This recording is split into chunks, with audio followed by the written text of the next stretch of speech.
বসে থাই একদিন পালিয়ে গেল রুগ্ন অবস্থায় চলতে চলতে জ্ঞান হারিয়ে পথে পড়েছিল পুলিশ উদ্ধার করে তাকে থানায় নিয়ে গেল ওই দেশের এক শেল্টার হোমে রেখে দেওয়া হয় পরে দেশে ফিরে সরকারের সহায়তায় বাড়ি আসার পরে পরিবার ও প্রতিবেশী এসবের জন্য করে রাহেলাকে দোষী। উপস্থিত দর্শক মণ্ডলী, আপনাদেরকে বলেছিলাম না এই যে রমিজ আলীকে সবাই মিলে চিনে রাখুন। আপনারা গানে গানে শুনলেন, দেখলেন রমিজ আলী যে রাহেলার কেমন আপন ভাইয়ের মতো। চাকরির প্রলোভন দেখিয়ে বাড়ি থেকে বের করে নিয়ে সোজা পাশের দেশের পতিতালয় বিক্রি করে দেয়, সেখানে মানবেতর জীবন যাপন করতে থাকে। কোনো রকম ভাবে প্রাণটাকে বাঁচিয়ে দেশে ফিরে আসে। বাড়ি আসার পরও প্রতিবেশী সমাজ কিন্তু তাকে ভালো চোখে দেখে না। এমনকি যে বাবা মা ভাইয়ের জন্য চাকরি করতে গেছিল তারাই সবকিছুর জন্য মনে করে এই রাহেলাই দোষী। আচ্ছা আপনারা বলেন তো, এখানে কি রাহেলার কোনো দোষ ছিল? ছিল দোষ? দোষী তো ওই পাচারকারী, যারা সহজ সরল মানুষদেরকে সরলতার সুযোগ নিয়ে পাচার করে দিচ্ছে।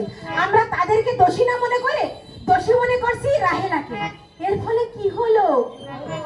রাহেলা মানসিক ভাবে বিপর্যস্ত হলো, জীবনকে বড় অসহায় ভাবিতে লাগিল, এমন হতাশায় পতিত হলো, হতাশায় পতিত হলো, হতাশায় পতিত হলো, বুঝতে সেই উপায় মানব পাশা কি যাতনা হয়, বদলে মমনির লয়, মানব পাশা কি যাতনা হয় রে। বাস্তব কাহিনী শোনাই, বাস্তব কাহিনী শোনাই, উপন্যাসিক নয়, বদলে মমনির লয়, মানব পাশা কি যাতনাময়, বদলে মমনির লয়, মানব পাশা কি যাতনাময়।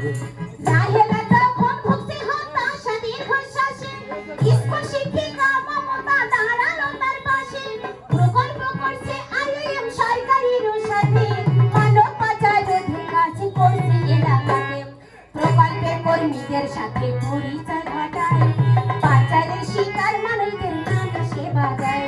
প্রকল্পের একজন কেস ওয়ার্কার রাহেলার বাড়িতে বিস্তারিত জানতে আসে তার অনুমতিতে, রাহেলার জীবনের ঘটে যাওয়া দুর্ঘটনা বিস্তারিত ভাবে খুলে করিল বর্ণনা। কেস ওয়ার্কার সকল ইতিহাস জানার পরে মনো সামাজিক কাউন্সিলর কাউন্সিলিং করে, রাহেলা মনোযোগ দিয়ে করিল গ্রহণ, কাউন্সিলিং পাওয়ার পরে শান্ত হলো মন, আস্তে আস্তে রাহেলা স্বাভাবিক হয়ে যায়, কেস ওয়ার্কার পরিবারের সকলকে বোঝায়, রাহেলা দোষী নয়, দোষী পাচারকারী যারা, চাইলে আইনের আশ্রয় নিতে পারেন তারা। এ বিষয় প্রকল্প থেকে সহায়তা করে, পিতা মাতা রাজি হলো সকল জানার পরে, পাচারকারীর বিরুদ্ধে মামলা করে দিল, মানব পাচার দমন প্রভু নালে রজ্জু হলো। প্রিয় দর্শক মণ্ডলী, আপনারা যে আমার গানটা মনোযোগ দিয়ে শুনছেন দেখলে বোঝা যায়। আরে পাশে দেখছেন না আমার ঢুলি ভাই, এ কিচ্ছু শোনে না, শুধু ঢোল বাজায় আর ঢোল বাজায়। আরে শোনো, তুমি যদি শুনতেন বলো তো, এই যে রাহেলার দুঃসময় রাহেলাকে সহযোগিতা করার জন্য, রাহেলার পাশে রাহেলাকে স্বাভাবিক করার জন্য কারা কারা সহযোগিতা করেছিল বলো? হ্যাঁ, আইওএম। আইওএম অর্থাৎ ইন্টারন্যাশনাল অর্গানাইজেশন ফর মাইগ্রেশন, বাংলায় হচ্ছে আন্তর্জাতিক সংস্থা। এই আইওএম প্রকল্পের একজন কেস ওয়ার্কার রাহেলা এবং রাহেলার বাবা মাকে কাউন্সিলিং করে। তখন রাহেলার বাবা মা বুঝতে পারে এখানে রাহেলার কোনো দোষ ছিল না, দোষী তো এই পাচারকারী, যারা সহজ সরল মানুষদেরকে সরলতার সুযোগ নিয়ে পাচার করে দিচ্ছে। আর এরকম পাচারকারী কিন্তু আমাদের সমাজ অহরহ আছে, কি আছে না? আর এরকম রাহেলাও আমাদের অনেকের ঘরে আছে। আমরা কিন্তু সবাই যদি মনে করি সবাই তাই সেই পাচারকারীকে শনাক্ত করে, এই যে দেখছেন মানব পাচার অপরাধ দমন ট্রাইব্যুনাল, এইখানে পাচারকারীকে আইনি প্রক্রিয়া এনে আমরা শাস্তি দিতে পারি। তাহলে সবাই মিলে কি করলো?